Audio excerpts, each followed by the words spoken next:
Welcome to my YouTube channel Adoption Specialist. My name is Giriraj. I am an adoption officer और 5 years plus का मुझे experience है जो कारा से जो अडॉप्शन होती है उससे related. Thank you so much. First of all thank you so much to everyone. मेरे जो 100 सब्सक्राइबर्स हो चुके हैं इतने जल्दी, 6 वीडियोज जो मैंने अपलोड किए हैं, बट एज आई प्रॉमिस कि मैं एवरी वीक कोशिश करूंगा कि मेरे वीडियोस आते रहें। सो आपसे रिक्वेस्ट है, प्लीज़ मेरा जो यूट्यूब चैनल है एडॉप्शन स्पेशलिस्ट, आप उसको सब्सक्राइब कीजिए, लाइक कीजिए, शेयर कीजिए, उन लोगों के साथ शेयर कीजिए जो अडॉप्शन लेना चाहते हैं या ऑलरेडी इस प्रोसेस में है या इंटरेस्टेड है। और आप अगर आपकी कोई क्वेरीज है, कंसर्न है, आप मेरे इंस्टाग्राम जो चैनल है एडॉप्शन स्पेशलिस्ट के नाम से, उस पर जाके आप मुझे इनबॉक्स कर सकते हैं। I am trying to reply, मतलब इंस्टाग्राम पे मैं काफ़ी एक्टिव रहता हूँ, तो इमिडिएटली अगर किसी को अर्जेंट क्वेरी है तो वो मुझे इंस्टाग्राम पे मैसेज कर सकते हैं and then definitely I will help them. आज का जो वीडियो है वो Q&A टाइप है कि जो लोगों के कमेंट्स आए, मैंने देखे काफ़ी, मेरे पास इनबॉक्स आ रहे हैं इंस्टाग्राम पे, कमेंट्स आ रहे हैं, ईमेल्स आ रहे हैं कि मेरी ये क्वेरी है, वो क्वेरी है, ऐसे है वैसे ही। पर्सनली तो मैं रिप्लाई कर रहा हूँ, बट मैं उस पर एक वीडियो बना देता हूँ, तो काफ़ी आप लोग होंगे, आप लोगों की भी क्वेरी होंगी, आपको याद नहीं आया होगा तो आपको इससे समझ में आएगा। ठीक है, सो चलो आगे बढ़ते हैं। सो देखो, एक जैसे कमेंट आया था, एक सीबा करके कोई यूट्यूब चैनल है इनका, कि sir how much cost for adoption. जो अडॉप्शन का जो फीस होता है वो रेगुलेशन में क्लियरली लिखा हुआ है, और जो अडॉप्शन का फीस जो मैं बता देता हूँ आपको, कि जब आप अप्लाई करते हैं, अप्लाई करने के बाद आपके घर पे होम स्टडी होती है, सोशल वर्कर आपके घर पे आते हैं आपकी एलिजिबिलिटी एंड सुटेबिलिटी को चेक करने के लिए। तो उस समय आपको एजेंसी के नाम पे, जिस भी एजेंसी से आए, चाहे वो एजेंसी से आए, चाहे district child protection unit DCP से आए, तो वो जिस भी ऑर्गेनाइजेशन से आए उसके नाम का आपको 6,000 रुपीज पे करना होता है। कैश में पेमेंट नहीं करनी है आपको, तो आप चेक से कर सकते हैं, NEFT IMPS जो भी है आप ऑनलाइन पे कर सकते हैं, QR कोड स्कैन करके, जिस भी तरीके से। तो 6,000 शुरू में लगता है। उसके बाद में जैसे मैंने बताया, जो होम स्टडी होती है वो 3 साल के लिए वैलिड होती है। ठीक है, अभी क्या है, आज की डेट में 3 इयर्स का तो वेटिंग है ही है, तो आपका रिवैलिडेट करवाना होता है होम स्टडी को। देखो, अगर उससे पहले बच्चा मिल जाता तो इट्स ओके। अगर रिवैलिडेशन आपका होता है, होम स्टडी 3 साल बाद एक्सपायर हो जाता है, तो रिवैलिडेशन जब हम करवाते हैं, रिवैलिडेशन कैसे करवाते हैं उसका मैंने अलग से वीडियो बनाया, आप जाके देख सकते हैं। तो रिवैलिडेशन जब करवाते हैं तो रिवैलिडेशन का फीस होता है वो 2,000 रुपये होता है। ठीक है, वही एजेंसी या डिस्ट्रीब्यूट करेगा आपका। उसके बाद में जब आपको बच्चा मिलता है, तो जो बच्चा, जब आप जैसे सब कुछ आपको बच्चा पसंद आ गया, पेपर वर्क ठीक हो गया, अडॉप्शन कमेटी ने अप्रूवल दे दिया, उसके बाद जब बच्चा हम हैंड ओवर लेते हैं, फोस्टर केयर में जब बच्चा लेते हैं, तो उस समय 50,000 पे करना होता है हमें। पहले वाली रेगुलेशन में 40,000 फीस था ये, बट बढ़ा दिया इसको, अभी 50,000 रुपये हो गया फीस। सिंगल अगर बच्चा है तो 50,000 रुपये, अगर आप जैसे कोई सिबलिंग ले रहा है बच्चा या ट्विंस ले रहा है, तो उसमें वो आपका एड ऑन हो जाता है 10,000 रुपये, तो 60,000 रुपये हो जाता है वो फीस। ठीक है, तो ये हो गया। उसके बाद में क्या होता है, ये तो एक अडॉप्शन फीस होगी। उसके बाद में क्या होता है, जब आप बच्चा लेके घर आ जाते हैं तो नेक्स्ट 2 इयर्स तक बच्चे का पोस्ट अडॉप्शन फॉलोअप होता है।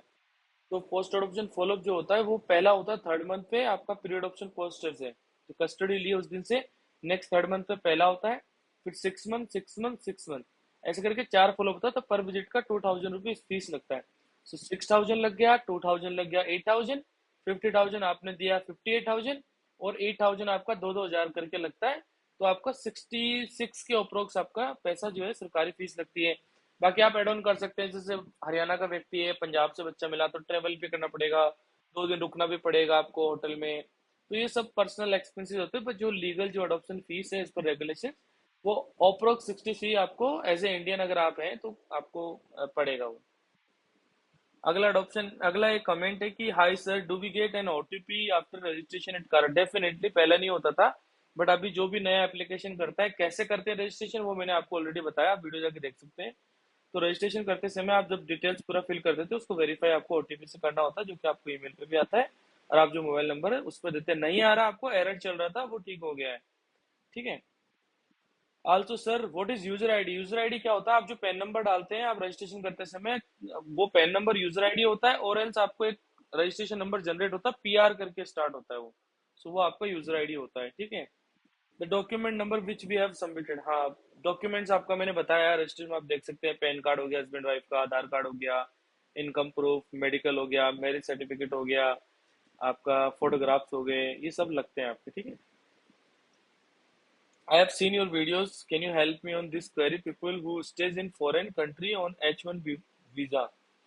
H1B visa है ये, status visa, and want to adopt a child. What is the process? ठीक है, अगर कोई भी कपल है या जो भी अडॉप्टिव पेरेंट्स है वो इंडिया के बाहर जाके वर्क कर रहे हैं, H1 वीजा या अलग अलग टाइप के वीजा होते हैं।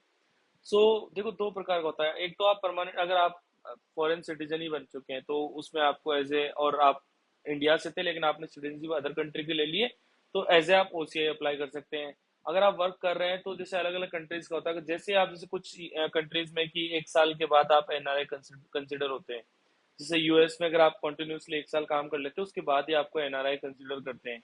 तो आप पता कर सकते हैं कि क्या उस कंट्री का रूल्स है कि आप NRI कब कंसिडर होते हैं। जिस दिन आप NRI कंसिडर हो जाते हैं उसके बाद एज ए NRI अप्लाई कर सकते हैं। मैं एक अलग से वीडियो बनाऊंगा एज ए OCI और NRI पेरेंट्स कैसे अप्लाई कर सकते हैं, ठीक है। आई एम प्रिया एंड ठीक है आपका, माय हस्बैंड वो ठीक है, I am housewife, we haven't had a child in 10 years, we are interested adopt a child. ठीक है, आपने रजिस्ट्रेशन कर दिया, होम स्टडी हो गया, आपका सीनियोरिटी नंबर जनरेट हो गया है। Based on your seniority number waiting period is more than 2.5 years, definitely है ये। Only south region is option available, बिल्कुल। I am interested to adopt in north India, Chennai. अभी ऐसा नहीं होता है, सितंबर के बाद में जो भी अडॉप्टिव पेरेंट्स अप्लाई करते हैं उसमें क्या होता है कि आप जैसे आप आपके पास जो आइडेंटिटी प्रूफ होता है, जो भी एड्रेस प्रूफ होता है आपका, वो जिस एरिया से बिलोंग करता है उस एरिया का ही आप जोन चूज कर सकते हैं। तो ऐसा ऑप्शन नहीं होता है कि साउथ इंडिया में आप रह रहे हैं वहां का आपके पास आईडीज है, आप नॉर्थ जोन चूज करना चाहते हैं नॉर्थ इंडिया में, वो पॉसिबल अब नहीं है। पहले होता था, अभी वो ऑप्शन हट गया। तो आप जिस जोन में बाय डिफॉल्ट आप जो एड्रेस डालेंगे, जिस जोन में आ रहे हैं आपको वही जोन से बच्चा मिलेगा।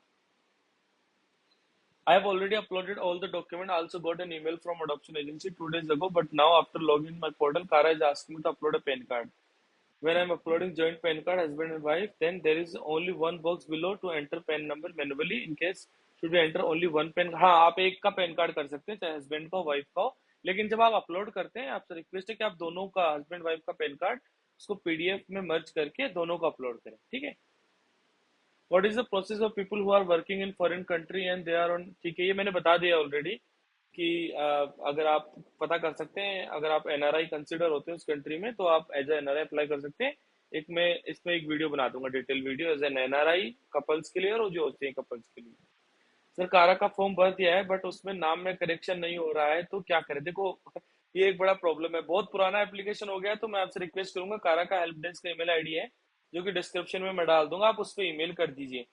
अगर फिर भी वहां से कोई रिप्लाई नहीं आता है और आपका होम स्टडी नहीं हुआ है अभी तक, तो आप उस एप्लीकेशन को विड्रॉ कर लीजिए और दोबारा से रीअप्लाई कर दीजिए प्लीज। तो यही एक सॉल्यूशन है इसका। Hello, your video is very good, thank you so much, I like it very much, thank you so much from Hyderabad Telangana south India, have 2 questions। So we have 11 years male kid and wanted to adopt a girl child. How should we submit consent from a minor kid? देखो as per regulation अगर बच्चा 5 साल का है आपका, चाहे adopted हो चाहे बायोलॉजिकल हो, consent is mandatory. White paper पे आप बच्चे से लिखवा सकते हैं कि ऐसे ऐसे मेरे मम्मी पापा एक बच्चा अडॉप्ट करना चाहते हैं और मुझे इसमें कोई ऑब्जेक्शन नहीं है, मैं बहुत खुश हूँ, मेरा फेवर है इस चीज के लेके। सो एक व्हाइट पेपर पे आप बच्चे से लिखवा सकते हैं, ठीक है। या अगर बच्चा लिख नहीं पा रहा है तो आप लिख सकते हैं, लेकिन बच्चों को आप समझा सकते हैं, ठीक है, उसको बताना पड़ेगा आपको और उसकी सहमति जरूरी है। We want to adopt a child from UP, Uttarakhand, Punjab, Rajasthan, नहीं अभी स्टेट का ऑप्शन नहीं है। जैसे कि मैंने बताया, नए जो पेरेंट्स हैं उनको जोन का ऑप्शन मिलता है। जिस भी आप स्टेट में रहते हैं उस स्टेट का आपको जोन ही मिलेगा बाय डिफॉल्ट, ठीक है। बच्चा अडॉप्ट करने के 1 मंथ का सैलरी कितना होना चाहिए? अगर 1 मंथ का सैलरी 14,000 है तो बच्चा नहीं मिलेगा क्या? नहीं, ऐसा नहीं है, बिल्कुल ऐसा नहीं है। रेगुलेशन में कहीं नहीं लिखा है कि पर्टिकुलर 14,000 वाले के जो कमाते हैं उससे ऊपर वालों को मिलेगा, या 10,000 से ऊपर वालों को, या 50,000 से ऊपर वालों को। ऐसा कुछ नहीं है। आप अप्लाई कीजिए प्लीज। अप्लाई करने के बाद आपकी होम स्टडी होती है। होम स्टडी इसीलिए की जाती है, जो सोशल वर्कर आता है वो आपके सारे डॉक्यूमेंट्स, आपकी एलिजिबिलिटी, सुटेबिलिटी, पूरा फाइनेंशियल आप कितने कैपेबल है, वो सब मेक श्योर करता है कि आप कितना कमा रहे हैं। इससे फर्क नहीं पड़ता आप जितना कमा रहे हैं, क्या उतने में आप एक बच्चे को बेहतर लाइफ दे सकते हैं क्या? क्या वो बच्चे की जो मूलभूत आवश्यकताएं होती हैं वो आप पूरी कर सकते हैं क्या? ठीक है, तो ये सोशल वर्कर पे डिपेंड करता है कि वो आपका जो घर आके पूरा वेरीफाई करेंगे। तो ऐसा कुछ नहीं है, कोई पर्टिकुलर अमाउंट नहीं है। आप प्लीज अप्लाई कीजिए। आप 14,000 कमाते हैं, 10,000 कमाते हैं, 6,000 कमाते हैं, आप प्लीज एटलीस्ट अप्लाई कीजिए, ठीक है। I've been researching a lot about adoption. I'm looking out to adopt a kid. I have been a frequent visitor in an orphanage in Mumbai and I want to adopt one specific child. I wanted to know if I can adopt that with the same procedure or is there something else me and my husband need to do to. Oh. To get the kid home. नहीं please, जो भी है ये possible नहीं है। आप लोग orphanages में जाते हैं, विजिट करते हैं, बहुत सारे बच्चे होते हैं, आई अंडरस्टैंड कि आपकी अटैचमेंट हो जाती है कुछ बच्चों से, लेकिन ये स्ट्रिक्टली अलाउड नहीं है कि आप कोई पर्टिकुलर बच्चा चूज कर सकते हैं किसी ऑर्फनेज से।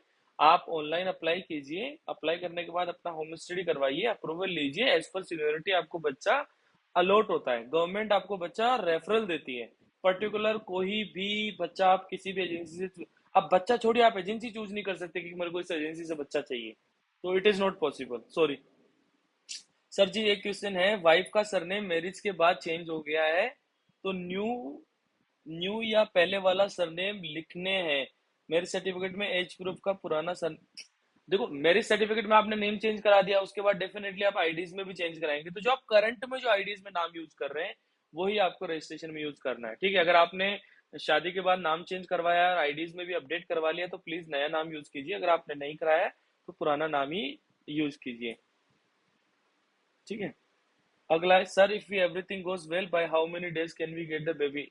देखिए मैंने बताया पहले भी, वेटिंग बहुत ज्यादा हो गया है, CARA is trying very hard to reduce the waiting, but I can not promise, no one will promise you कि कितना एग्जैक्टली टाइम लगेगा, बट जो मेरा एक्सपीरियंस कहता है आज की डेट में, if anyone wants to adopt, कोई भी अगर छोटा बच्चा अडॉप्ट करना चाहता है 6 साल से, तो आज की डेट में 3 साल का मोटा मोटा टाइम लग रहा है, तो बी प्रिपेयर, आप मेंटली प्रिपेयर रहिए कि 3 साल का कम से कम टाइम लगेगा। तो कोई जो पेरेंट्स हैं अप्लाई करने की सोच रहे, please at least get register your self on कारा, तो एटलीस्ट क्यू में तो आइए, क्योंकि इट्स ए लॉन्ग वेटिंग, ठीक है।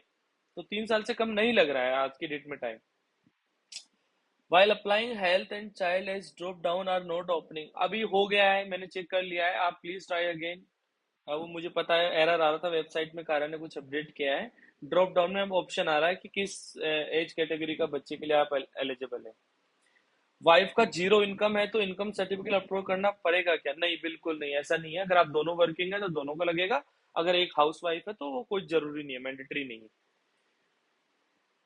सर बैंक का डीडीबी निकालना है क्या? नहीं, देखो आप वैसे तो ऑब्वियसली डिजिटल इंडिया है आजकल, यूपीआई इतना पूरा सेंट्रलाइज हो चुका है, तो आप ऑनलाइन यूज कर सकते हैं, आप नेट बैंकिंग से पेमेंट कर सकते हैं, आप क्यूआर कोड करके पेमेंट कर सकते हैं, आप चेक से पेमेंट कर सकते हैं। तो डीडी बहुत पुराना हो गया है, तो जरूरी नहीं है, ऐसा मैंडेटरी नहीं है, इवन तो गवर्नमेंट भी बोल रही है कि यूपीआई यूज करो, ठीक है। तो आप एजेंसी से बात करके उनके अकाउंट में ट्रांसफर कर सकते हैं directly. Hello sir, I stay in Delhi but looking for a child girl from Punjab, I have choose सा from Delhi and zone north, can we get a child from agency from, नहीं नहीं नहीं, मैंने बताया एजेंसी चूज नहीं कर सकते, बच्चा चूज नहीं कर सकते। आप दिल्ली में रहते हैं तो दिल्ली ऑलरेडी नॉर्थ जोन में आता है, तो पंजाब भी नॉर्थ जोन में आता है। सो नॉर्थ जोन में आप आते हैं तो नॉर्थ जोन में जितने भी स्टेट है, कहीं एक जगह से बच्चा अलॉट होगा आपको, पर्टिकुलर आप स्टेट, एजेंसी और बच्चा चूज नहीं कर सकते, ठीक है। ये कुछ कमेंट्स आए थे मेरे पास, इनमें कुछ कमेंट्स भी है, कुछ मेरे को पर्सनल इनबॉक्स पे आए थे, जिनका मैंने रिप्लाई किया, बट अगर आपकी कोई और क्वेरीज है आप कमेंट्स कर सकते हैं, आप मुझे इनबॉक्स कर सकते हैं। आपसे रिक्वेस्ट है कि आप मेरा जो चैनल है आप प्लीज़ इसको सब्सक्राइब कीजिए, शेयर कीजिए अपने सर्कल में। और अगर किसी की अर्जेंट क्वेरी है तो आपसे रिक्वेस्ट है कि आप मुझे इनबॉक्स कर सकते हैं इंस्टाग्राम पे, मैं काफ़ी एक्टिव रहता हूँ इंस्टाग्राम पे। So thank you so much everyone, thank you so much.